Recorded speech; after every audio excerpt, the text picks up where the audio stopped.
BJP ನೇತೃತ್ವದ ಕೇಂದ್ರ ಸರ್ಕಾರ ದ್ವೇಷದ ರಾಜಕಾರಣ ಮಾಡ್ತಿದೆ ಅಂತ ಹೇಳಿ ಆರೋಪಿಸಿ ಹುಬ್ಬಳ್ಳಿಯಲ್ಲಿ ಯುವ ಕಾಂಗ್ರೆಸ್ ಕಾರ್ಯಕರ್ತರು ಪ್ರತಿಭಟನೆ ನಡೆಸಿದರು.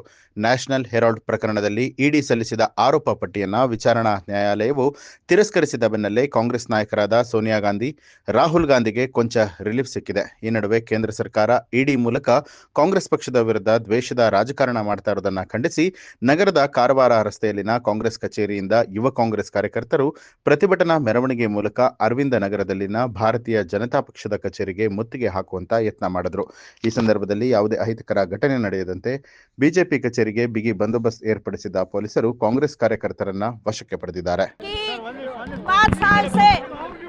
5 साल से मोदी सरकार ने गांधी फैमिली को बहुत ही दुख दिए, बहुत ही झेलने पड़े और वो लोग वोट चोरी भी है और आज का जो निकाला है कोर्ट से वो सब आपने भी देखा है, दुनिया देखी है कि ये सब झूठ है। उन पर लांछन लगाने का, उनको बदनाम करने का, पार्टी की इज्जत निकालने का, सेंट्रल में पार्टी का अस्तित्व नहीं रहना चाहिए, ये सब उनका षड्यंत्र है।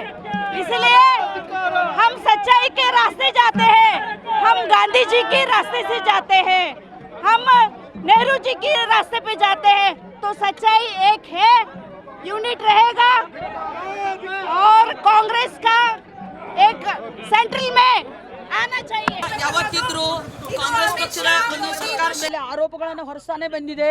ಇದು ಸರಿಯಲ್ಲ.